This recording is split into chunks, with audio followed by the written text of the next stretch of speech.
I'm tracking the latest on Hurricane Erin and the impacts to the East Coast, plus two, not one, but two rain opportunities for Maine. Let's get to Erin first.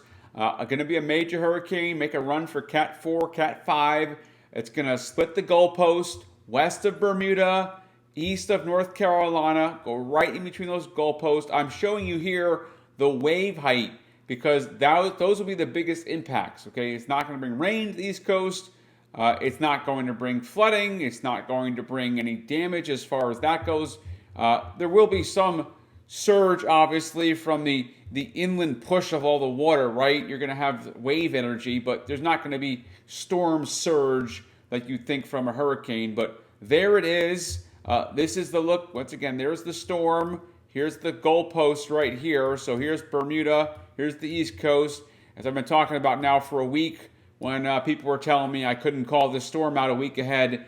This is not a tough storm to call. You've got your ridge up here, your trough up here that weakened the ridge, okay? Open the escape hatch for Erin to get out of here. So the modeling by now is 100% confirmed. There's no more 2% or 5% outlier. Anyway, so yeah, this is not going to hit Maine. It's not going to hit North Carolina. Now, obviously, North Carolina, the Outer Banks will get the most significant wave heights from this, 20, 30, near shore. I mean, it's going to be big, and then it'll be 40, 50 something feet, 60, 70, 80. It could be 90 feet. I mean, you look here out at the legend, it goes up to around 90 feet. That's going to be in the northeast quadrant of the storm once it goes around that ridge. But anyway, that's out there for the fish or for anyone that's out there. It's pretty significant. Obviously, ships will avoid this at all costs. But the storm has now gotten, very tight here, ensemble look at it. There's the Bermuda right here. Here's the North Carolina. So there are your goalposts. There goes the storm, and it's going to make that run around the ridge that's over here, subtropical ridge, right? Because of the trough up here. So all clear, dodge that bullet. That's some really good news, right? Obviously, there will be beach erosion. Now, let's go closer to home here in Maine. So this is a look at the thunderstorms coming through. They'll be coming through tomorrow afternoon, okay? There will be downpours. There will be even a threat for some wind damage from this.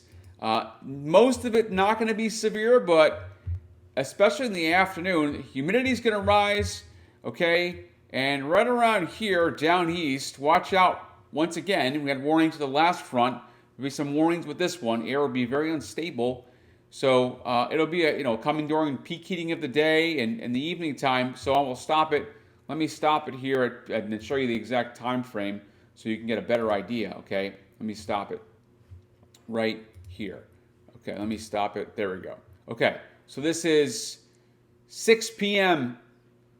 Okay, so anytime after 3 p.m., Bangor, Augusta, Penobscot Bay by 6 o'clock, down east, Bar Harbor, Eastport, Cowlitz, right? This is 7, 8 o'clock.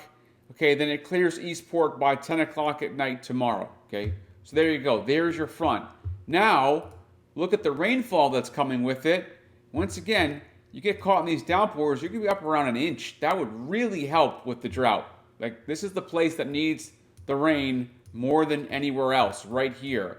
So that would be great. However, I also want to point out there's another system that's going to come through middle of the week next week. This is a MCV, a little storms complex out of the Great Lakes that's going to track. Now, upstate New York will make a run for several inches of rain. But even in Maine, western mountains, okay, even up in Maine, you could get an additional half inch of rain or more, depending on what this system does, right? So, two opportunities for rain in a few days with the drought going on, a moderate drought at that, is some really good news. So, there are some definitely much better looking news than it was a few days ago. I still do not expect this to, it's not going to break the drought, bust the drought, but it still would help, and it would set things on a much better trajectory you get what I'm saying here. It would be really a good thing. So let's keep tracking it, keep the updates coming there on that. It's quite nice today. Thunderstorms come in tomorrow, another rain opportunity in the forecast.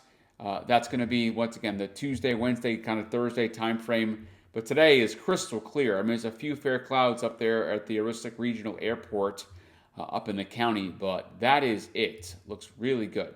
So here we go, 82, 75, 68 in the mountains. Thunderstorms late Sunday. Most of the mountains aren't going to see a lot of thunder. It's going to take some time for these to get going. So more like a passing rain shower there. And then we'll see about the middle of next week. We'll see how the models trend. And then the following weekend, a few thunderstorms. Now, actually, wait, was that just the mountains? I did the mountains twice. Okay, so I have to change that. It's supposed to say inland for this one. I will update it. But this is basically an inland forecast. I just didn't change the title. So for inland, pretend it says inland, 85, 85. I made a mistake. 74, 71. So this is the best shot, and even the coastline too, to see those thunderstorms.